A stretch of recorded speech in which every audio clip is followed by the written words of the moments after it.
Thus far, we've talked about data confidentiality. This is the most relevant aspect and the first thing that springs to mind when data protection is concerned. But this doesn't always have to be the case. Sometimes the integrity of data is equally important. Data integrity refers to a situation when a given message has not been modified by an unauthorized person.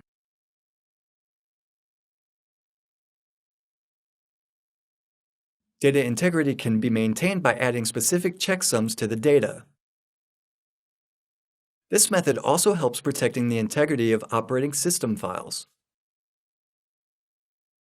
If a document you open has a different checksum than that of a document saved by a trusted user, this points to a data integrity corruption.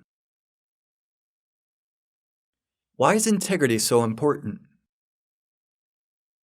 Let's use online orders as an example.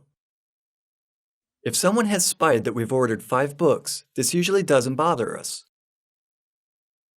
But if that person modifies the order value from 5 to 500 books, we would be less than happy. Integrity is a vital feature of information.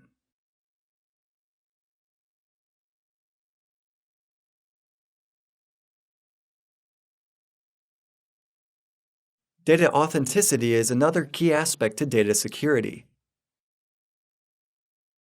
Authenticity is a bit broader in scope than integrity.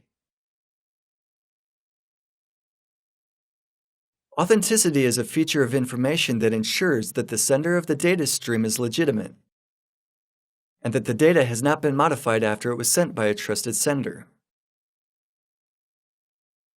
This feature can be verified through the use of digital signatures. We'll cover this in coming modules. As we've stressed before, you should not put too much faith in technology. You can see an example of why limited trust is the best option. It's a certificate for signing crucial information contained in system files, or exe files. It was stolen and used to sign malicious software. Authenticity is verified through digital signatures on files that are usually generated from certificates.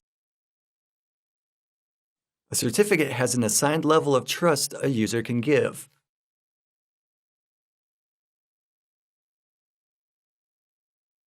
The last feature of information is its availability.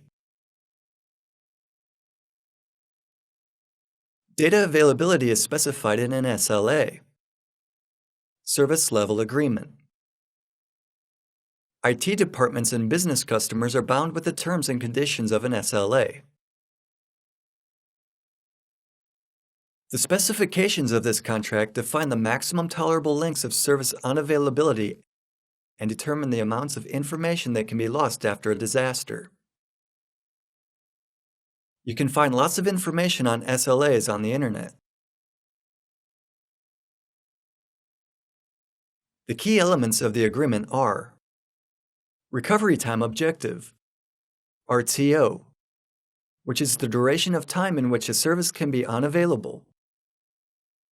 Most often calculated in a percentage. The closer to 100%, the longer the information needs to be available.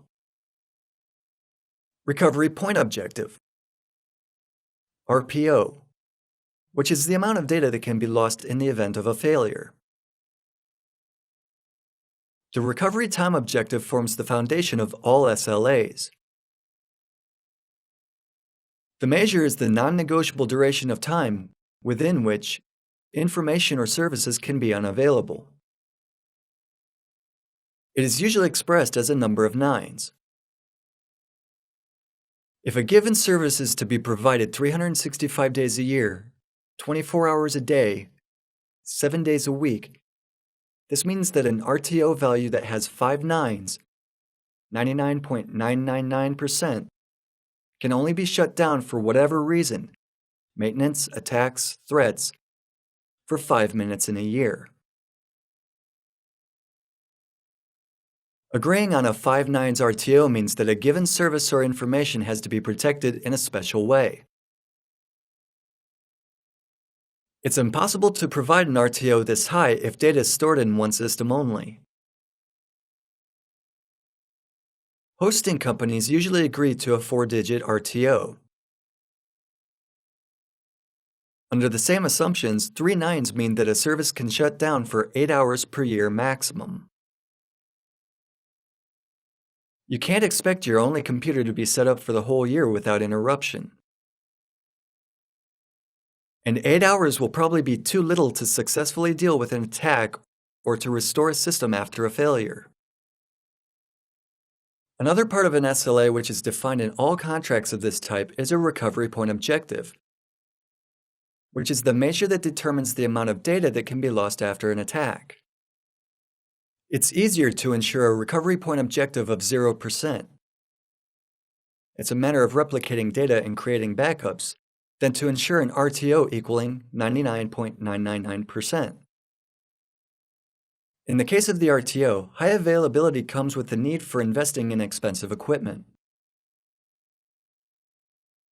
SLAs are becoming increasingly popular, and it's quite possible that you'll often be asked to sign an SLA that determines the RPO as a 0%. Businesses need the guarantee that whatever happens, no data will be lost from the system. We have few technologies that can ensure implementing good values of RTO and RPO. We'll mention them later on in the next modules of this course. High availability of services usually require the use of specialist technologies that will also be covered in the next part of this course.